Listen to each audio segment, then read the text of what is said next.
Bonjour, nous allons parler aujourd'hui de l'approche miroir. Lors de chaque atterrissage, notre cerveau estime notre hauteur par rapport à la piste à l'aide des informations visuelles fournies par nos yeux. En conditions miroir, l'eau est lisse, elle reflète le ciel et le paysage alentour. Celle-ci est donc invisible. Ces conditions sont particulièrement dangereuses pour un pilote non formé ou peu entraîné. L'arrondi risque donc d'être effectué trop haut ou trop bas, les deux cas conduisant à un choc violent et un risque de destruction de l'aéronef.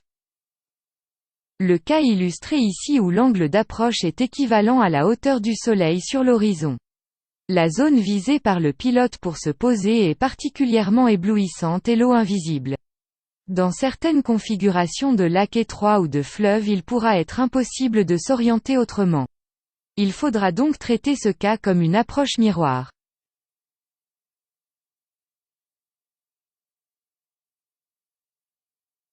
Voici un cas d'approche non préparée en ULM, le pilote a eu de la chance et s'en tire avec juste une bonne frayeur et quelques rebonds.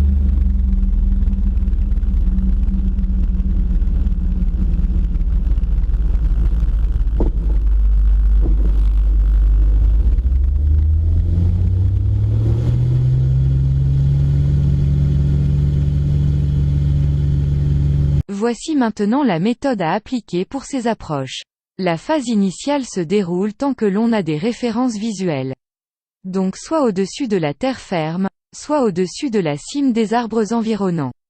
L'hydravion est mis en configuration amérissage, checklist effectuée. Le but est de laisser la vitesse réduire vers 1,2 de VSO. Au plus tard en descendant sous la cime des arbres ou en commençant à survoler l'eau, simultanément afficher l'assiette d'arrondi et la puissance nécessaire pour obtenir un vario en descente de 150 pieds par minute. Bien garder les ailes horizontales et la bille centrée.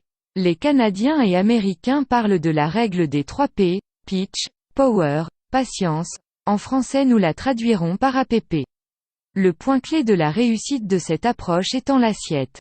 Le préaffichage de puissance peut être mesuré lors d'un entraînement en altitude, configuration amérissage, 1,2 VSO en palier, puis légère réduction avec assiette constante jusqu'à obtenir 150 pieds par minute en descente. Notez le régime moteur qui servira plus tard de préaffichage. Une valeur autour de 3300 tours par minute, correspond à un hydravion ULM biplace à la masse maximale.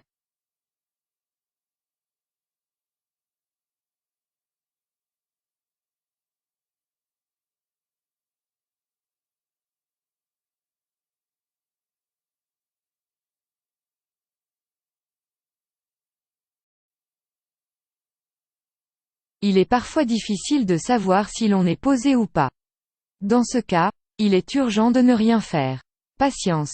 Ne réduire les gaz que lorsque l'on est certain d'être posé et pas en situation de rebond. La vidéo suivante nous montre un cas de ce type au cours duquel le pilote n'a pas la certitude d'avoir touché l'eau.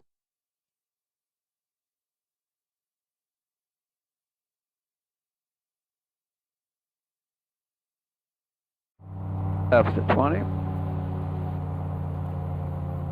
Select landing. Water landing, please. Water landing, okay. Thank you. Okay, the gear is up. Fuel is on. Prop is good. Flaps at 20. Trim is middle. Look at that smoke. My God. Those people are... Chesterfield traffic, 779 Charlie Bravo, 2 mile final Chesterfield. Okay, we're going to do full nose up trim this time.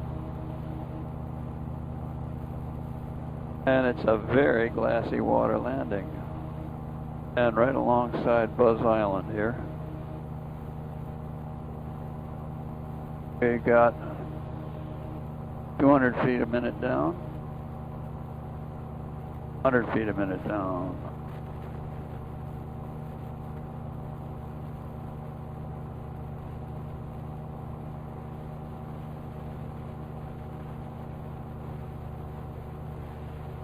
Boy, they're flying here.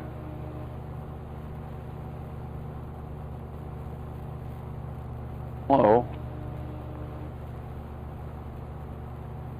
And slow.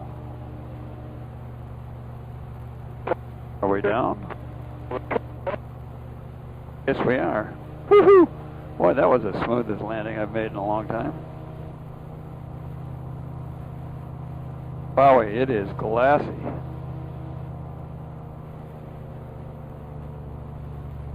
Oh, I'm not down. No wonder it was so smooth. Christ. No, I'm down. No, I'm not. I'm bounced. There we are. Oh boy. Woo!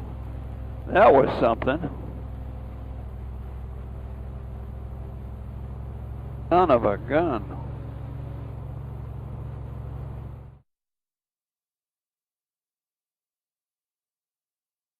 Une graduation équivaut à 100 pieds par minute, le réglage du zéro est donc important. De nombreux instruments possèdent une petite vis de réglage dans le coin inférieur gauche.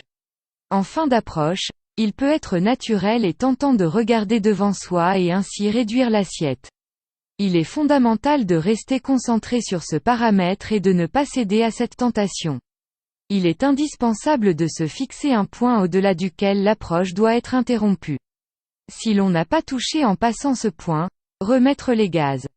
On pourra choisir une bouée, un arbre, un bâtiment, une île située par le travers de la trajectoire.